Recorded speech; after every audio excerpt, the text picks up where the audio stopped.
രാജേന്ദ്രൻ ഈ അയോധ്യ രാമക്ഷേത്ര പ്രതിഷ്ഠയുമായി ബന്ധപ്പെട്ട് സ്വീകരിച്ച ക്ഷണത്തിൽ കൃത്യമായ ഒരു നിലപാടെടുക്കാൻ കഴിയാതെ കോൺഗ്രസ് ഉരുണ്ട് കളിച്ചതാണ് ഇപ്പോൾ ഈ ഘട്ടത്തിൽ ഏറ്റവും ആദ്യം നമ്മൾ എടുത്തു പറയേണ്ടത്.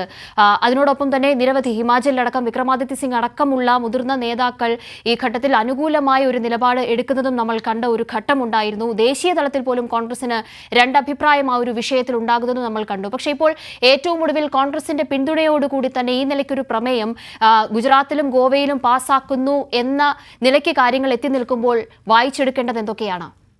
വായിച്ചെടുക്കേണ്ടത് കോൺഗ്രസ് എന്ന പാർട്ടി എത്തിപ്പെട്ടിരിക്കുന്ന അവരുടെ ഒരു വല്ലാത്തൊരു രാഷ്ട്രീയമായ ദിശാബോധമില്ലായ്മ, അവരുടെ നിലപാടുകളിലെ ഒരു പൂർണ്ണമായും ഹിന്ദുത്വയ്ക്ക് കീഴടങ്ങുന്ന രീതിയിലുള്ളൊരു സമീപനം, ഇതെല്ലാമാണ് വ്യക്തമാകുന്നത്. ഇതിനകത്ത് ഗുജറാത്ത് നിയമസഭയിലെ ഏറ്റവും പ്രമുഖനായ, അവിടുത്തെ ഏറ്റവും സീനിയറായ ഈ അർജുൻ മോദവാഡിയ എന്ന നേതാവാണ് ഈ പ്രമേയത്തെ അനുകൂലിച്ചുകൊണ്ട് അവിടെ സംസാരിച്ചത്. ഈ അർജുൻ മോദവാദിയുടെ പ്രത്യേകത എന്നാൽ അദ്ദേഹം പോർബന്തറിൽ നിന്നുമുള്ള ഒരു നേതാവാണ്. പോർബന്തറിലെ ഏറ്റവും അറിയപ്പെടുന്ന ജനപിന്തുണയുള്ളൊരു നേതാവാണ്. ഈ പോർബന്തർ എന്ന് പറഞ്ഞാൽ അറിയാം, നമ്മുടെ മഹാത്മാഗാന്ധിയുടെ ജന്മസ്ഥലമാണ് പോർബന്തർ. ആ ഒരു സ്ഥലത്ത് നിന്ന് ആ ഒരു പൈതൃകം അവകാശപ്പെട്ടുകൊണ്ടാണ് അദ്ദേഹം തുടർച്ചയായി നിയമസഭയിലേക്ക് തിരഞ്ഞെടുക്കപ്പെട്ടിരുന്നത്. അദ്ദേഹമാണ് അവിടെ പറയുന്നത്, അതായത് അയോധ്യയിൽ രാമക്ഷേത്രം നിർമ്മിച്ച നരേന്ദ്രമോദിയെ അഭിനന്ദിക്കുന്നു. അതോടൊപ്പം തന്നെ രാമക്ഷേത്രത്തിൻ്റെ ആ പൈതൃകം എന്നാൽ അത് BJPക്ക് മാത്രം അവകാശപ്പെട്ടല്ല, ഞങ്ങൾ കോൺഗ്രസ്സുകാർക്കും അവകാശപ്പെട്ടാണ്. അതിന് അദ്ദേഹം കാരണമായി പറയുന്നത് അയോധ്യയിൽ ശിലാന്യാസത്തിന് അനുമതി നൽകിയത് രാജീവ് ഗാന്ധിയാണ്. ഈ അയോധ്യയിൽ ആരാധനയ്ക്കായി ബാബറി മസ്ജിദിൻ്റെ പൂട്ട് തുറന്നു കൊടുത്തത് രാജീവ് ഗാന്ധിയാണ്. അതുകൊണ്ട് ഇതിൻ്റെ പൈതൃകം പൂർണ്ണമായിട്ടും BJPക്ക് മാത്രമല്ല കോൺഗ്രസിനും അവകാശപ്പെട്ടതെന്നാണ് അർജുൻ മോദവാദിയ എന്ന നേതാവ് ആ നിയമസഭയിൽ പറഞ്ഞത്. ഗുജറാത്തിലും അതുപോലെ ഗോവയിലും 2 നിയമസഭകളാണ് ഐകകണ്ഠേന ഈ പ്രമേയങ്ങൾ പാസ്സാക്കിയത്. 2 സ്ഥലത്തും കോൺഗ്രസ് MLA മാർ പൂർണ്ണമായും അതിനെ പിന്തുണച്ചു.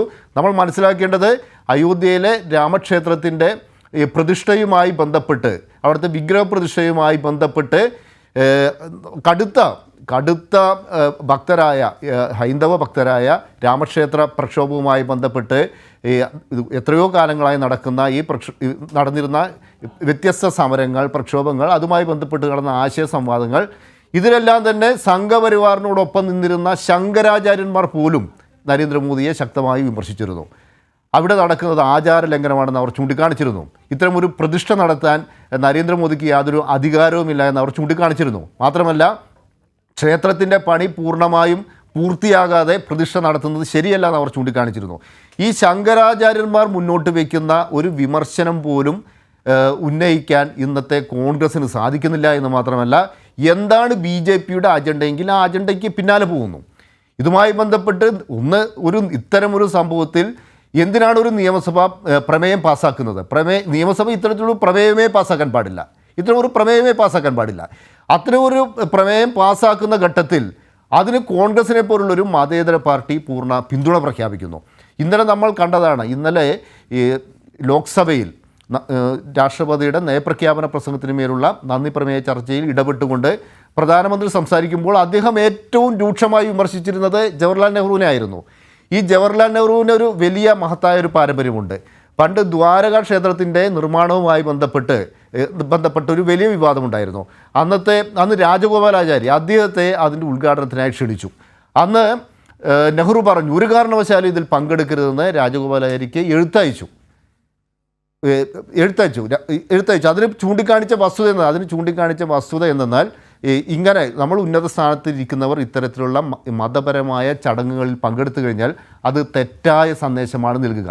ഇത് പറഞ്ഞ ഒരു നെഹ്റുവിനെ അതിരൂക്ഷമായ രീതിയിലാണ് ഇന്നലെ പാർലമെൻറ്റിൽ നമ്മുടെ പ്രധാനമന്ത്രി നരേന്ദ്രമോദി വിമർശിച്ചത്.